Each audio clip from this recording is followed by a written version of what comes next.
Nothing tastes more like summer than elderflower cordial. This delicious, thirst-quenching drink is absolutely perfect for sipping during long summer days in the garden. It's really easy to make and just requires a few ingredients from the supermarket and fresh elderflower. Elderflower can easily be foraged during the end of spring going into summer. So in the UK, the middle of June is the best time to find it. It grows in great abundance in the countryside, and once you know how to identify it, you'll be spotting it all the time. This is an elderflower tree. Yes, the elderflower is a poorly named tree and not a flower or bush. This particular one is quite small, but they can grow incredibly tall. They often grow along roadsides, but you really want to avoid these ones as they could have dirt and other contaminants from cars on them. That's why I went for this lonesome one in a field near my home. Elderflower petals have a distinct creamy whiteness to them and grow together in a flat shape. The plant should be green and leafy. There are common plants that can be mistaken for elderflower. This includes cow parsley, which is very white and grows with a domed formation of petals. Another similar plant is hogweed. Again, it's more white and domed and has these thick stems. Both plants regularly grow near elderflower, so familiarise yourself with them so you never accidentally harvest them.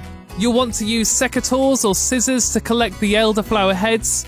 For this recipe, you'll need about 20 decent-sized ones, but if you want a bigger elderflower punch, you can go bigger. You just want to use the bunch of flowers, as the rest of the elderflower plant is actually poisonous to humans. Avoid picking any below hip height to avoid wee, as animals might have been marking in the area. And talking of wee, be sure to sniff every elderflower head before you take it. Some have a wee or BO smell to them, which is not desirable. You're going to be looking for a sweet and floral scent from your elderflowers. If you're planning on making a lot of elderflower cordial, you might want to visit a few different trees to help avoid taking all the flowers from a plant. Once you've got enough elderflower bunches, it's time to get home and put them on some paper or in a bowl and leave them outside for an hour or so. This is to help any bugs you may have relocated to escape. If you're enjoying this video, then please do give it a like and subscribe to the channel. I'm going to be sharing with you a video on how to make elderflower wine very soon. Now it's time to actually make the elderflower cordial. You'll need 4 lemons. Make sure that they're unwaxed as you'll be zesting them, and it can be a faff to remove the wax from them. The first thing that you need to do is zest those 4 lemons. You'll then want to juice them and get as much juice as you can out of them.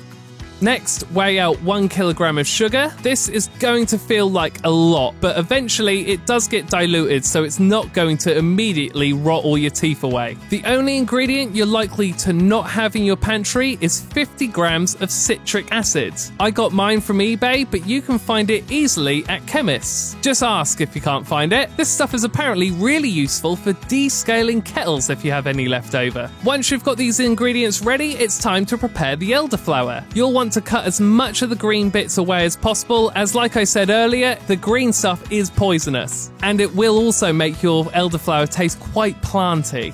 So you should be left with mostly flowers. Then you want to get 3 litres of water boiling, and once that's up to temp and bubbling, you can take it off the heat. Add to that hot water your lemon juice, lemon zest, citric acid and sugar, and stir it until it becomes translucent and combined. It should already be smelling amazing at this point.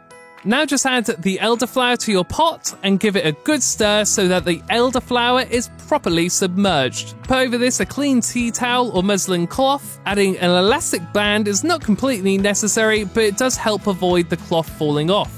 You're now going to want to wait 24 hours before the next step. So it's the next day and it's time to bottle your elderflower cordial. You could reuse jars and bottles for this, or if you're like me, you might have some empty swing top bottles. Make sure to sanitize all of these.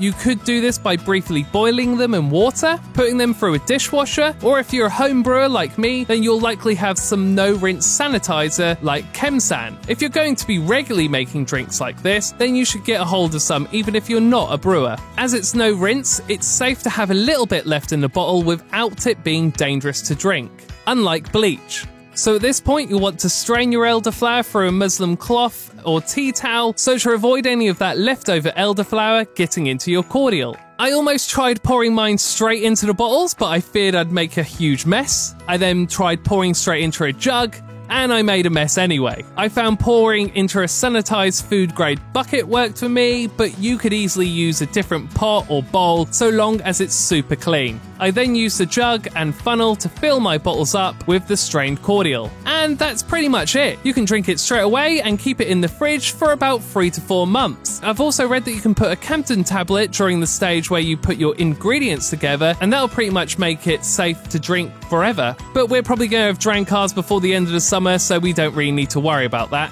It's at its most delicious, simply put, with ice and water. You'll want to use considerably more compared to supermarket cordial, but don't forget that that stuff is normally concentrated, whereas this is not. I've also tried mixing it with homemade cider and found it's really tasty.